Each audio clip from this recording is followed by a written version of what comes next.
Garret Galt's leaf and MC letting the partners or and the coffin it that. Yeah. Yeah.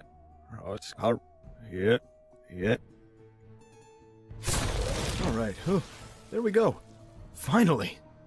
Well, you know what? The color change is fine. But I am finally back into physical form. Whew. Thanks, Cthulhu. I knew that searching enough would finally bear results.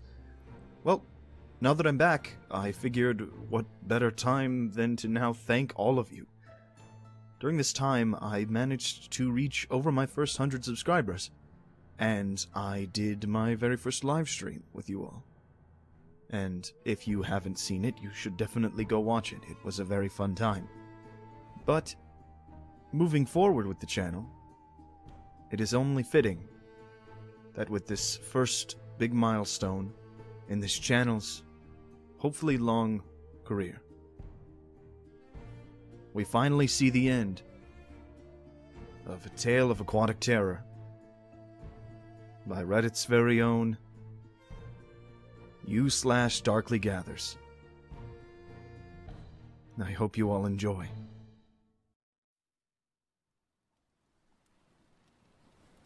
I'm the last lighthouse keeper in Scotland,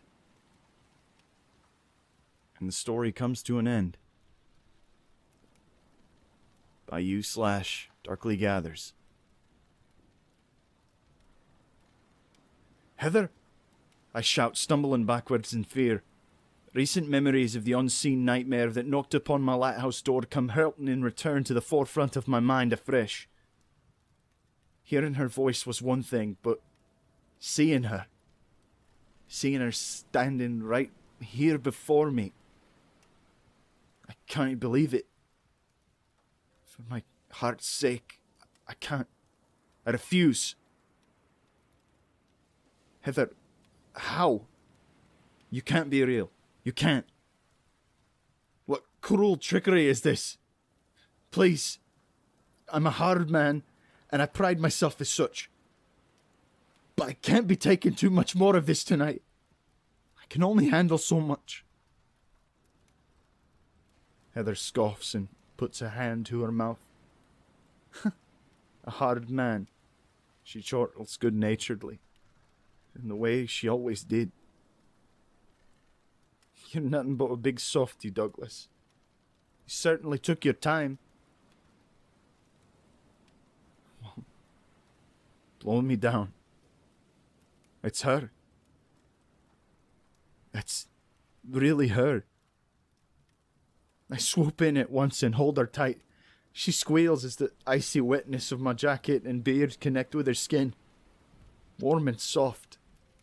I plant the wettest kisses upon her lips as she laughs and kisses me back. How? Is all I can manage. Tears budding at the corner of my eyes. Terrible, suppressed images from 5 years ago flash painfully through my head. Images of Heather falling from the wave-racked little fishing vessel onto the sea. I can still remember the powerlessness of my position in the lighthouse.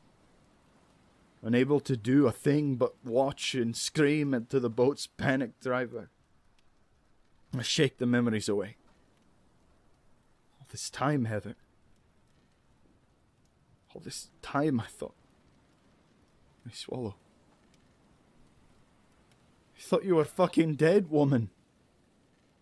How? How are you here in this place? She smiles and cups my face in hers. It's so good to see you again, Douglas, she whispers. Though you've certainly let this awful thing grow out of control, haven't you? She gives my beard a playful tug and draws me into the lighthouse, closing the door behind her. She snaps her fingers and points to a wardrobe tucked by the wall. You need out of those clothes before you catch hypothermia. So come on, quick. I'm still in a daze. I think I'm struggling to process.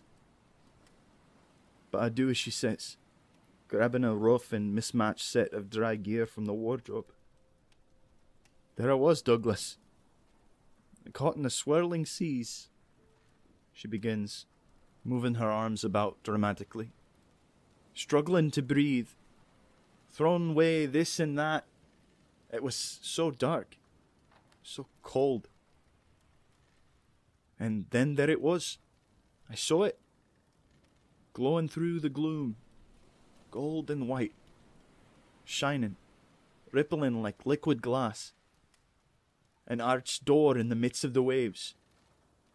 I felt myself get carried right through it and found myself in a foreign sea, gasping for breath amongst silver waves beneath the amber sky. And as I coughed and splashed against the surface, I felt someone grab my arm. Grab me and hold me up onto the boat. The boat made of mist.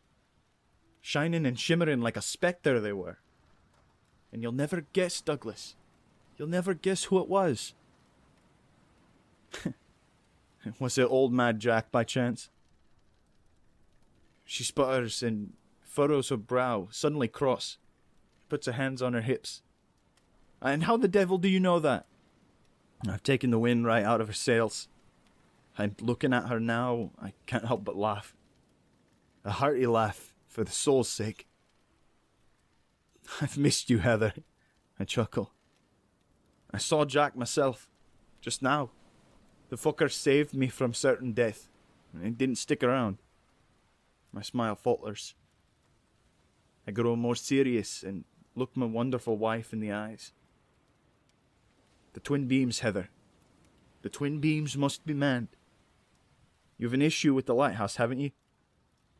It went out, Douglas. The light went out, she says and clasps her hands together. Mad Jack, just after he rescued me, and I was still on board this ghostly vessel, he told me his tale. He told me he had died upon the water. He wouldn't say how. He said it hurt to talk about. But in his own words, he wouldn't allow a little thing like death to get in the way of his mission. I smile. That certainly sounds like our Jack. He wouldn't share the logistics with me, Douglas, but he was able to fix the light the first time around, and he'd been waiting in the lighthouse ever since. Waiting for a living soul to come relieve him of his duty. She rubs her chin. I haven't seen the man since then. In all 5 years. I thought perhaps he'd passed on. But if you saw him too. I shrug. He wasn't a ghost, Heather. He told me himself. An echo, he said. The last traces of light from a faraway star, perhaps. I trail off. What did he tell you about the lighthouse? The same as the scrawling above our sink, Douglas. The twin beams must be manned, and I've done my duty. I've done it as best as I can. But about a year ago, the light just stopped. And I tried and tried, but I just couldn't get it working again. I couldn't do it. And the storms and the horrors out at sea. I've seen them at night. They've just been getting worse and worse. Aye, it's been rough for me too, I reply. But these things happen, don't they? I'm sorry it took me so long to come find you. She smiles and squeezes my arm, chuckles and says she forgives me. Right then, I clap my hands. It sounds like I've got a job to do, eh? I wink. I wink and clamber up the stairs as the fearsome, hungry winds roar beyond the walls and the waves crash against the shore of the island. There's a reason my lighthouse remains unautomated. I'm not just some babysitter for the great bulb, I'll have you know. I know my shite, and a fair deal of creative engineering. But for now, I reasoned it'll do. And sure enough, about an hour or so before the sun rises, the gears turn and the centerpiece whirls. And the beam of the lighthouse returns at full blast. And the beam of the lighthouse returns at full blast. I It's a wonderfully welcome sight, and its presence fills me with a relief and a peace of mind that was difficult to put into words. Around it goes, rotating surely and steadily and casting its warning light out over the waters. And the terrible storm begins to calm.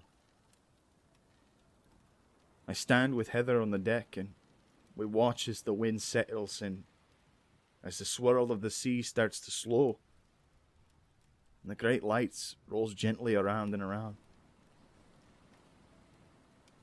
We're approaching the end of my tale now, lads and ladies. Thank you for sticking with me. It's been a real pleasure. Not much left to do now but wrap up the loose ends, I suppose. The door lasted a wee bit longer that night. Before it disappeared, I've never seen the things last so long, in fact. I think it might have waited, waited for us. It held strong, and the waters were kind as Heather sailed away across that silver sea. We couldn't stay together. It just wasn't feasible. It took some heavy and quick-fire conversation, but we both ended up at the same conclusion. The twin beams must be manned. There were no more angry waves as she pushed the boat out, no monsters from the deep as she pulled the rigging, and the woman was careful to sail a great distance from the sharp, teeth-like rocks that lurked beneath the surface. The sea was so calm, however, that I should think she could have sailed right over them without an issue, if she'd been so inclined. She was difficult to make out as she passed through the golden arch of the door, twinkling in its reflected light, but I could still just about see her waving to me. I waved back from the island shore, and she disappeared safely through. A minute or so later, the door faded away, and the sun rose high on a new day. So, I'm still here. In the other lighthouse, of course, but still doing my job as a keeper. I'm perfectly happy. As I said to you at the start, I like my peace. I really do enjoy my solitude. My wife was always the social one. She'll be happy to return to her friends and family. Spend time in the village on the mainland. She's got 5 years of catching up to do, after all. I'm not sure how she'll ever explain it.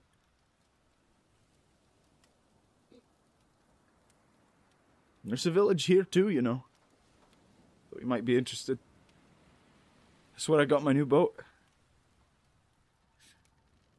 The little town lies beyond the cliffs of shining black stone, and is occupied by strange and curious folk indeed. Not much for conversation, but that's a tale for another day, methinks. From now on. For now, though, I'll keep doing my duty. Together with my wife. We'll ensure that twin beams are always manned. And once a month on the very same night, the glittering door beyond the waves returns. As agreed with the echo of old Mad Jack, the fellow takes over the lighthouse for me. He doesn't mind. He can manage. It's only one night per month after all. And I sail across the waters. across to spend one night with my wife. Through the glimmer of the glittering door.